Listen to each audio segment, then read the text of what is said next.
Welcome to SciTech Culture with Steve Kern and Ben Warner, where we examine science, technology, and culture in the 21st century. Visit our website at scitechculture.com. You know, I kind of like the idea that I, purchase apps one time and, don't have to continue, paying for them.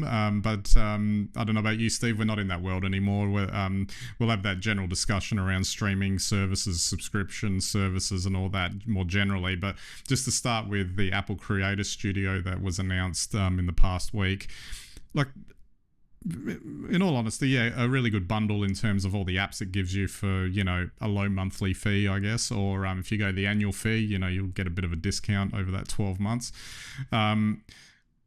And I'm sure that there's integrations in there. So, the idea that they've done some sort of deeper integration with Final Cut and Compressor and Logic Pro and whatever else. And interestingly, they've thrown in Pages, Numbers, and Keynote in there, I assume, so that you can, use documents and stuff to go back and forth, to do the full range. I mean, but as straight off the bat, the thing that kind of hit me the first time that I saw this pop up as something they were going to announce was, what's going to happen to my Final Cut app that I purchased, admittedly a very long time ago, that's been serving me really well, that they've kept updated all this time. What's going to happen to it? And am I now going to have to figure out another workaround, like going to DaVinci Resolve and relearn all my muscle memory for editing? Because I know, as much as I still would like to try DaVinci as a side note, but I know that it's not the same, so I'd have to relearn a few of the shortcuts and whatnot just from a muscle memory perspective. But that was kind of my first impression, and the other thing that kind of hit me was, here we go, we're Adobe Creative Clouding this now. And I lost interest in Photoshop the second Adobe did that, and Premiere Pro, I should say. Not to say that they're bad apps or anything, but there's the idea of paying the kind of fees that they charge per month for these apps. You'd really want to be getting some revenue back in to justify the cost, and it's just yet another example of another thing that you have to pay for on a monthly basis. Oh, totally. While we're on it, DaVinci Resolve, fantastic. Go to it straight away, ditch the rest. But I guess the Creative Studio is just Apple Intelligence, Ben. In the future, you won't be able to edit using your old software, not because Apple won't support it, but because it'll have none of the features that everyone else takes for granted.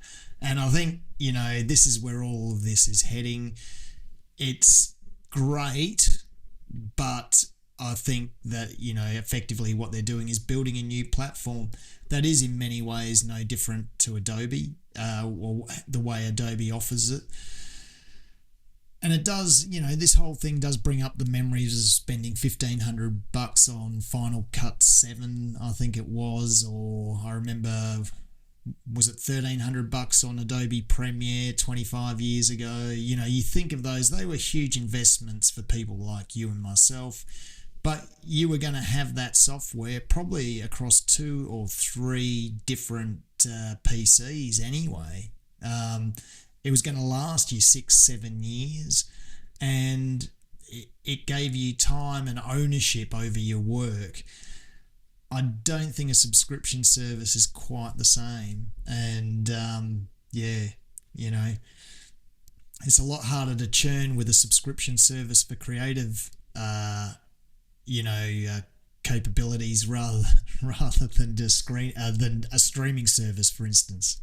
Well, it's a clever level of lock-in for those people, and I'd like to throw in here that Apple released its quarterly numbers in the last few days too, and no surprise, the iPhone was huge, but what came in a very strong second was all of Apple's services, i.e. all the subscription fees that you're paying for them for whatever service that they've got going, and it's only going up. Now, one of the things, and I think this kind of applies to basically any kind of subscription fee that we're paying for these days, whether it's streaming or whatnot, that this is the type of thing that they like. It's really good for the business. It's good for the company. It's good for the market, or the market likes these companies doing it. Brings the share price up. The shareholders will be happy.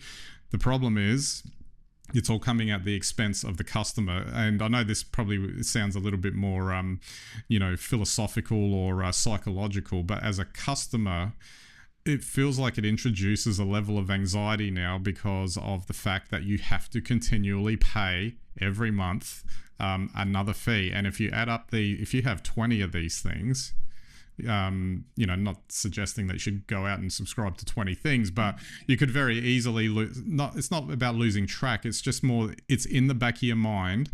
And I kind of feel this too with streaming services, that if I've paid $20 for a month to watch Netflix for the month, I feel like more of an urge to overconsume. So I'm maximizing every dollar I've spent for that month.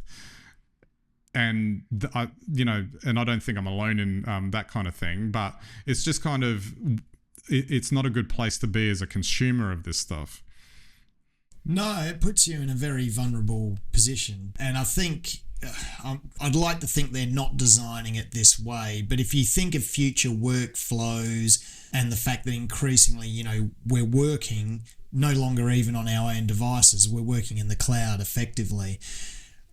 As all of that happens, if you have a workflow, even if you're just a social media user, maybe you're sort of semi-influencer on Insta or something like that, the fact is that there won't be any manual workflows in a standalone app, which is what you're talking about with the apps that you own.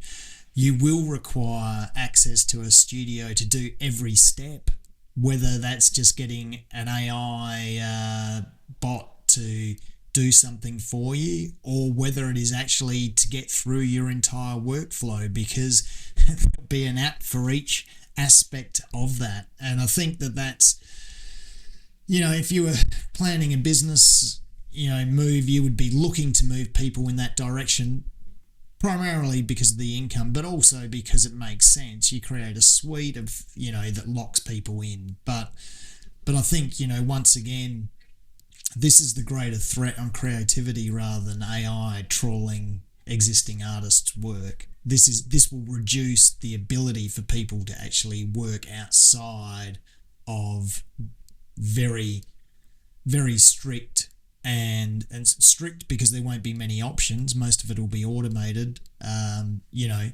basically production or workflows.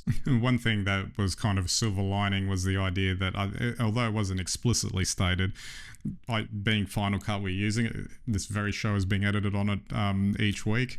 That the fancy AI features are probably not going to be implemented on the standalone app as much as what will be in the bundle. I'm not really that fussed about that. I mean, I heard that one of the things would be that it would help you do an assembly edit of footage, and I kind of feel like as an editor that's back to front to me, because that's part of the fun of editing, is actually going through footage and chopping it up and getting it into place and trying to find something. And it's not that different than doing getting a chatbot to write a paper for you. If you get it to edit the whole video for you, you'll probably just look at it and go, yeah, I guess that works, and just not bother doing the extra mileage to make it great. Well, exactly. So it just kind of I wonder where that kind of would lead. Other than if you're in some sort of like you're really factory producing content and you're up against deadlines that you really just had to punch it out as quickly as possible, perhaps this kind of workflow could be useful. And that's not to say that there's parts of this where this idea of a bundle of apps that all work together, and that is still interesting. I'm not saying like there's interesting components to that, but I just it's just again paying the monthly fee instead of the one-time purchase kind of just puts you in a mindset that what happens if you didn't pay it for that month and then they cut you off. And I know you can switch it back on again, but it feels like it's extra work. Let's put it that way. Can you just switch it on again? Well, as long as will your account still be there with all the workflows that you've saved, or do you have to reload them in? I don't know. Exactly. So that's why I find it all a bit concerning from that perspective. But a lot of the commentary I've seen online is like very bullish about it, but then there's a lot of the AI hype train has kind of generated that kind of an environment, that sort of interrogation or critical view of what these things are. Apple's got a great story to tell. They've got all this amazing hardware. The studio bundle will be able to work seamlessly across a Mac, an iPad, probably an iPhone as well. You could see advantages, taking advantage of that sort of thing too. Oh, absolutely. And you can imagine some of the features that they'll be introduced. So we've been sort of looking at the downside, but by the same token, if you want to access the best AI features for your filmmaking, for effects, for in whatever format you're using, even probably composing music as part of it, creating presentations, etc., it could go on and on and on. There'll be an AI app for that. So it is exciting, but somebody's got to pay for AI somehow. And just remember, you got to pay the extra $50 a month to get the iCloud storage too, to do it all in. So great for their services business, I must say. And look, we're singling out Apple here. It applies to other things, like obviously Microsoft's been in this space with the 365 subscriptions for some time. I've often wondered, just like how you were saying that, I use the OneDrive storage there, but if I didn't pay it for that requisite time, are they just going to delete everything off the server if I don't pay it on time? I'm sure they won't do it immediately, but you kind of think about that sort of stuff from time to time. I'm sure at some stage in the future they'll bring in a law that allows them to wipe it if you're 14 days late. Absolutely. So yeah, interesting. We'll see how it goes. One last thing was apparently they were going to release some new MacBooks along with it, but they didn't. And but we'll just have to be happy with the studio bundle as it is. I'm just curious to see how it goes. We'll see what the reviews are like, and I'd probably be interested to. I'm sure some YouTuber's going to throw up there how they use it at some point, so that if a couple of those pop up, it might be interesting to see exactly how these things are being used. I'm sure that'll be a hot topic. Absolutely. All right. There was one last story we wanted to get on to here. Maybe because you could use your Creator Studio bundle to create this content for Paramount, perhaps, or maybe they'll do it internally. But this ridiculous idea that they want to integrate user-generated vertical video into Paramount Plus. And as a side note, obviously Netflix is looking at it, and Disney Plus had that thing where they did a deal to create AI content with their legacy characters, etc. The Paramount Plus one, this thing is interesting only because the background that the Ellisons, I think, picked up the TikTok US ownership just recently, and surprise, all of a sudden they want to do vertical video in Paramount Plus. We just happen to have another service that we've now picked up that can just fit right into that.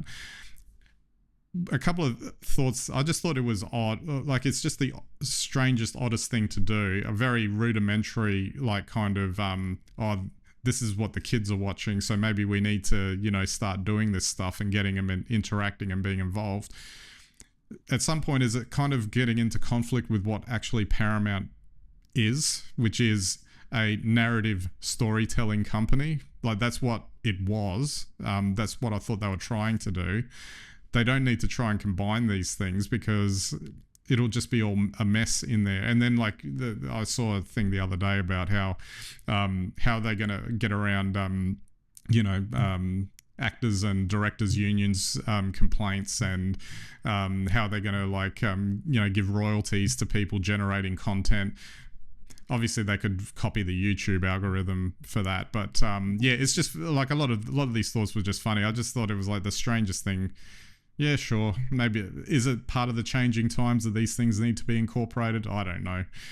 It'd be nice if it was just the content that they were producing and leaving it at that. Yeah, well, I think at the root of all of this is AI once again. Somebody saying, look, you can do these things with AI. That, who knows? Maybe they're going to use AI. So if you've got a standard, landscape monitor or something, AI will instantly convert vertical video, to the right frame. So it doesn't really matter what, you shoot in anymore. If you're looking at it in your phone, you can see it native. Who knows? I don't think any of these Hollywood entertainment companies know what they are anymore, or understand their lineage through filmmaking and entertainment that way. They're entertainment companies, they're content companies. And I think, what we're seeing here, and this isn't to be critical, I just think it's a fact of life, as you get this evolution, you get this change, and they become content and entertainment, then really they're just looking for content and entertainment products. And then to be progressive and to be, at the cutting edge, you've got to, try hard, work fast and fail, or, find out if this, let's throw it at the wall, see if it sticks, sort of thing. And that's where you get ideas like this. One thing you can be sure of, it'll be a very expensive idea, whether it works or not. Absolutely. I mean, one of the things that just finally to wrap this up is just the idea that Hollywood was the content king, in the sense that that's where the premium content came from. That's how they started, and then slowly over time, and now more than ever in the environment that we're in, it's kind of strange that they're in a place where, and it's, maybe harsh to say that, watching one of their shows is not different than watching a YouTuber doing a sermon on YouTube versus cat videos versus anything else. It's all, maybe in the culture, it's all interchangeable now, in terms of the value proposition in your head. Like watching it, we've all got huge screens and everything now. It's all interchangeable on that screen, and this could be a reflection of that. It's probably a misguided, representation of that. But I can imagine from a consumer point of view that that's kind of where it's going. Oh, look, I think we've had this conversation about, I don't really like to use the word, but art or craft, the erosion of it. Everything's boiled down now to views. It's boiled down to consumption. How many can I sell? What do I get in exchange for a view? Advertising, rights, subscriptions, whatever.